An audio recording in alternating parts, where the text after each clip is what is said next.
So hello everyone और I hope current affairs आपने सही से कवर किया होगा आज का। तो so today is 12th of December. आज के टॉपिक देख लेते हैं। एक एयर पोल्यूशन पे टॉपिक आया है।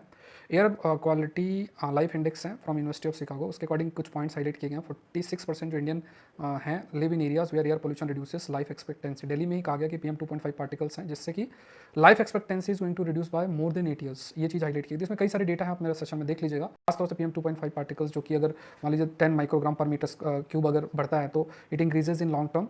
अगर इंक्रीज होता है तो 8% इंक्रीज होगा मोर्टेलिटी पे, cardiovascular disease, respiratory illness, neurological impact, maternal और न्यूट्रल हेल्थ भी इससे जो है that is also going to be affected. तो इस पर एक आपका कैरोटिड डोपलर अल्ट्रासाउंड है। तो कैरोटिड आर्टरीज होती हैं नेक के लेफ्ट राइट में, ये आर्टरीज होती हैं जो कि ब्लड को ब्रेन तक लेकर जाती हैं। तो अगर इसमें कोई इशूज़ आते हैं तो कई बार डायरेक्टली ब्रेन स्ट्रोक और ये सब आती हैं।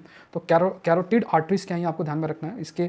इसको डिटेक्ट करने के लिए स्पेसिफिक या कैरोटिड डोपलर अल्ट्रासाउंड परफॉर्म किया जाता है जिससे कि जो भी चीज़ें हैं हमें पता चले, प्लेग कितना, फैट कितना, ये सब जान सकें और डिजीज़ के बारे में जान सकें।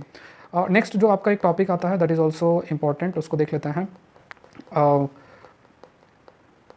That is Madras high court collegium controversy है। तो इसमें आर्टिकल 217 है जिसके तहत हाईकोर्ट जजेस are appointed based on recommendation by the high court collegium sent to state government, then governor, then supreme court collegium and finally approved by the president. तो इसमें जो chief justice of high court plus 2 senior most जजेस होते हैं of that high court, इससे high court का collegium आपका बनता है। इससे बेसिक रूल ये है कि collegium must be properly constituted और अगर इफ मेंबरशिप इज रॉन्ग, हर जो रिकमेंडेशन है वो इनवैलिड हो जाता है। साथ में ये भी कहा गया कि सीनियर मोस्ट जो जजेस हैं they should be entitle to be in collegium. But इसमें जस्टिस निशा भानु उनको इंक्लूड नहीं किया गया। तो इसमें कहा गया कि इस तरीके से जो सर्टन प्रिंसिपल्स हैं, प्रोसीजर्स हैं, उसको फॉलो करने की जरूरत है। कोलेजियम जो है did not clarify and instead send 9 more names. Collegium system exist only through supreme court rulings, second और जज केस और थर्ड जज केस है। सो इट मस्ट फॉलो जो भी प्रोसीजर्स हैं स्ट्रिक्टली फॉलो करने का जरूरत है।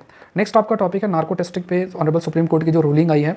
तो यहाँ पे स्पेसिफिकली कहा गया है कि जैसे जो नार्को टेस्टिंग होती है उसमें सोडियम पेंटोथाल बार्बिटूरेट ड्रग का इस्तेमाल किया जाता है। और इसमें कहा गया है कि अगर आप किसी को फोर्सफुल तरीके से नार्को टेस्ट करते हैं तो that is unconstitutional and invalid. यहाँ पे ये भी कहा गया कि आर्टिकल 20 सब क्लॉज 3 जो संविधान का है उसमें सेल्फ इंक्रिमिनेशन का है कि कोई अपने खिलाफ ही गवाही नहीं दे सकता। जैसे नार्को टेस्ट में अगर कोई आपने दवा दिया, उसका रीजनिंग जो है वो खत्म हो गया और वो किसी चीज़ को एक्सेप्ट कर लेता है और उसको हम उसी की गवाही को यूज़ कर सकते हैं, उसी की गवाही को यूज़ कर रहे हैं फॉर जो भी मतलब केस फाइल करना या एविडेंस के रूप में यूज़ कर रहे हैं। तो कोर्ट ने कहा ये ठीक नहीं है। मतलब right against self incrimination that is mention there within article 20 sub clause 3। तो यहाँ पे स्पेसिफिकली जैसे article 20 sub clause 1, article 20 sub clause 2 और 3 के बारे में चर्चा की गई है।